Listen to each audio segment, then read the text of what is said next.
Khalid and Reem were inseparable. Her grandfather was her whole world. Her favorite game, pulling his beard, and he would pull her pigtails. I'll let go, she says, if you let go. Khalid just can't let go of his little Reem. Now searching for memories amid the rubble of his home.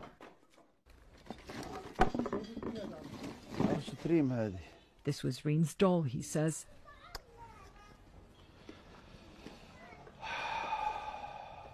The family was asleep when an airstrike nearby brought down their house in southern Gaza last week.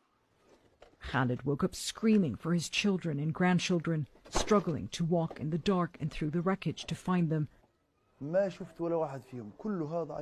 I couldn't find anyone. They were buried underneath all this rubble, he says. My daughter Mesa was here. Her children, Reem and Tarek, were here in her arms. Mesa and her sister barely survived. After a few days in intensive care, they're now recovering at a relative's house. I felt something heavy on top of me. I started screaming, Mesa says. I heard Reem screaming next to me. I told her, there's something heavy on top of me. I can't reach you. I said my final prayers, and next I woke up in the hospital. Mesa woke up to the news. Her 3- and 5-year-old children were gone, their lifeless bodies found together under the rubble. They slept next to each other that night. They slept early, she says. I told them to stay up a little longer, but they said they wanted to sleep.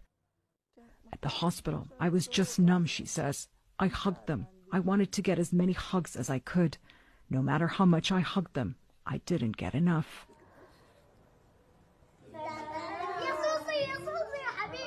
Their final days lived in a war they were too young to understand. Why they no longer could dress up, go out and play, or get their favorite treats. With their father abroad working, they lived with their grandfather. Reem was so attached to him, and he spoiled her. They kept asking for fruit, but there's no fruit because of the war, he says. I could only find them these tangerines. Khalid holds the tangerine he gave Reem, the one she didn't get to eat, and pinned close to his heart, her tiny earring.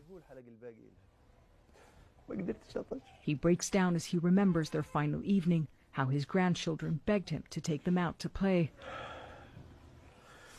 But he couldn't. Airstrikes were everywhere. Khalid says he's not a fighter. They had nothing to do with the war, but like so many in Gaza, his family paid the price.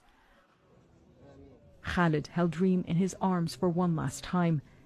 He hugged her motionless body, opened her eyes, and kissed her goodbye. I was asking her to kiss me like she used to, but she didn't, he says. I used to kiss her on her cheeks, on her nose, and she would giggle. I kissed her, but she wouldn't wake up, he recalls. I held Tarek. I fixed his hair the way he liked it. I was wishing, hoping they were only sleeping, he says, but they weren't sleeping. They're gone. Gone a month before her 4th birthday, a birthday Reem shared with her grandfather. She was the soul of my soul, Khalid says. Jumana Karachi, CNN, London.